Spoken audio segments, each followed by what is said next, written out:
Hello, friends. This is Becky with Becky Budgets. I just wanted to go ahead and come on here to do my husband's paycheck for week 4 of April. I do apologize for this being late. I was diagnosed with a really bad migraine on Wednesday, and we're at the tail end of it. So let's go ahead and get started so that we can continue with our budget. My husband's paycheck came in for $744.34, and nothing was used from savings, which means that our inflow was $744.34. My little guy wants to come onto my lap, and I just gave them their treat, so he's just gonna have to come up on the lap. Nationwide, which is my dog's insurance, came in for $159.53. The Apple subscription came in for $24.09. The Chase Slate was $92. And then the Amazon is $16.31. When I add those 4 bills together,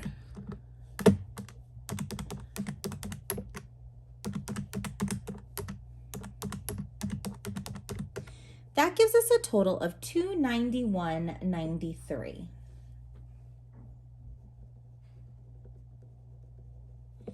And when we take that away from our inflow,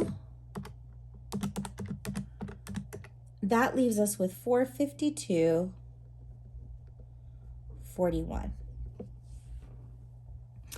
Moving down to our variable expenses, the only thing that we are left needing to fill is food. So we'll go ahead and put the $100 towards food, and everything else has been met, which means our variable expense total is $100. And when we take $100 from our leftover, we are left with $352.41.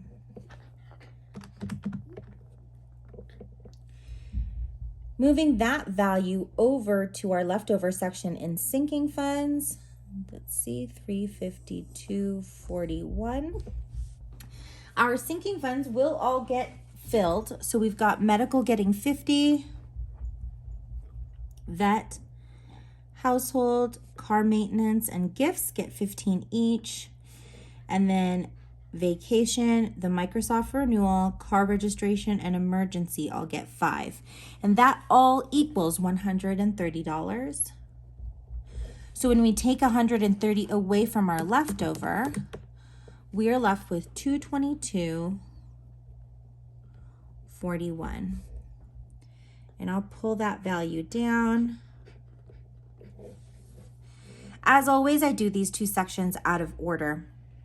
So we know that the 52-week number 2 needs $26.50. So we'll take the $26.50 away from there.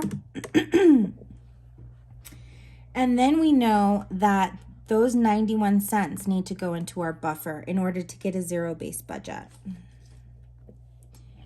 And I'll come back and get those totals in a little bit. But let's take the 91 away.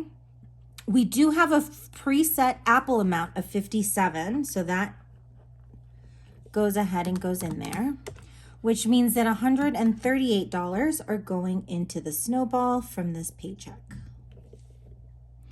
When we add 138 plus the 57, that leaves us with 195.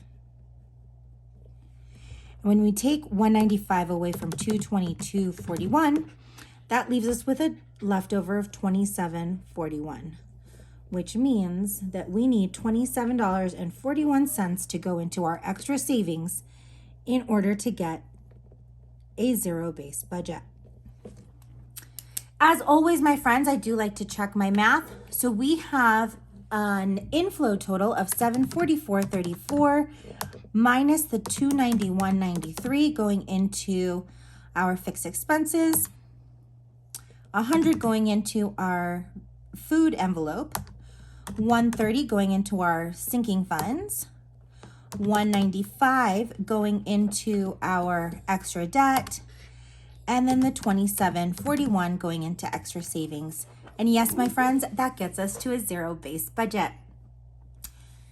Because this is the last week, I'm actually not going to pull the money from the bank for the extra debt. What's going to end up happening is I'm taking the money from our snowball envelope, depositing it, and making one big payment onto our current snowball, which is the medical debt sitting on Citibank. I'm going to try to go ahead and get to the bank before they close so that I can pull the money for our sinking funds and the 100 to food. So it's going to be a short and sweet cash stuffing. Anyways, my friends, I hope you're having an amazing weekend, and I will see you all soon. Bye.